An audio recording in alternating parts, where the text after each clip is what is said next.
ধর্ম, ইতিহাস ও সংস্কৃতির জটিল জাল বুনে যায় এমন কিছু গল্প যা যুগ পেরিয়ে হৃদয়ে গেঁথে থাকে। আজ আমরা জানব এক অনন্য সম্প্রদায়ের কথা যারা হিন্দু ব্রাহ্মণ কিন্তু পালন করেন মহররম। তারা ইমাম হুসাইনের ভক্ত, আত্মত্যাগের প্রতীক সেই মহাপুরুষের প্রতি যাদের নিঃসীম শ্রদ্ধা তাদের চিনিয়ে দেয় এক ভিন্ন আলোয়।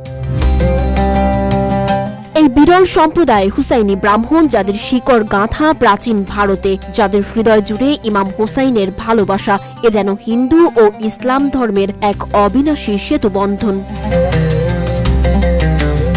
680 খ্রিস্টাব্দ, কারবালার প্রান্তরে এক মহামারী যুদ্ধ। ইয়াজিদের জুলুমের বিরুদ্ধে আত্মত্যাগে প্রস্তুত মহানবী হযরত মুহাম্মদ সাল্লাল্লাহু আলাইহি ওয়াসাল্লামের দৌহিত্র ইমাম হুসাইন। RICL TMX, যুগের পর যুগ স্থাপনা থাকে মজবুত। জনশ্রুতি বলে তার ডাকে সাড়া দিয়ে সুদূর ভারত থেকে আসেন এক হিন্দু ব্রাহ্মণ রিহাব সিদ্দত। শুধু তিনিই নন, তার 7 পুত্র প্রাণ দেন সেই যুদ্ধক্ষেত্রে।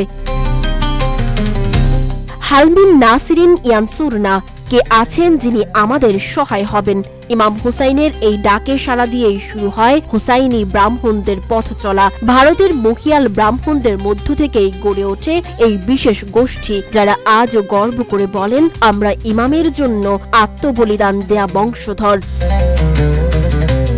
তারা হিন্দু, তবে তাদের ঘরে মহররমের তাজিয়া ওঠে। কাশ্মীর থেকে করাচি, লখনৌ থেকে লাহোর, যেখানে যেখানে হুসাইনি ব্রাহ্মণরা আছেন সেখানেই ধর্মীয় সম্প্রীতির অনন্য চিত্র ফুটে ওঠে। তাদের জন্য আশুরা মানে শুধুই শোক নয়, এটা স্মরণ বীরত্বের, আত্মত্যাগের এবং মানবতার। তারা শিয়াদের মজলিসে যান, তারা নবরাত্রিও পালন করেন। তারা বলেন, ইমাম হুসাইন তাদের হৃদয়ে আছেন যেমন আছেন শ্রীকৃষ্ণ।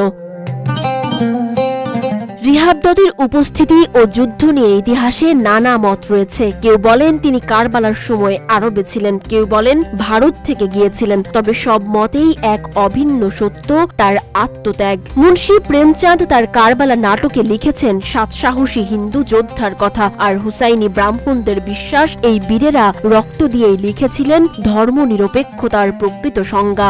সময় বদলেছে, প্রজন্ম বদলেছে। আগের মতো মহররমে রোজা রাখা বা মসজিদে যাওয়া এখন আর সবার জীবনের অংশ নয়। বলিউড তারকা সুনীল দত্ত, তার স্ত্রী নার্গিস, তাদের সন্তান সঞ্জয় দত্ত, এই হুসাইনি ব্রাহ্মণ পরিচয় তাদের রক্তে। সাহিত্যিক সাবির দত্ত, সাংবাদিক বরখা দত্ত, সঙ্গীত শিল্পী সুনিতা ঝিংরান, এরা প্রত্যেকেই এই সমৃদ্ধ ঐতিহ্যের উত্তরাধিকার। আজ যখন পৃথিবী ধর্মীয় বিভেদের আগুনে পুড়ছে, তখন এই হুসাইনি ব্রাহ্মণরা নিঃশব্দে মনে করিয়ে দিচ্ছেন, আত্মত্যাগের ধর্ম নেই, বিশ্বাসের সীমানা নেই। তাদের জীবনে মিশে আছে দীপাবলি ও মহররম, শ্রীকৃষ্ণ ও ইমাম হুসাইন। সানজিদা আফরিন, সোনিয়া, রূপালী, বাংলাদেশ।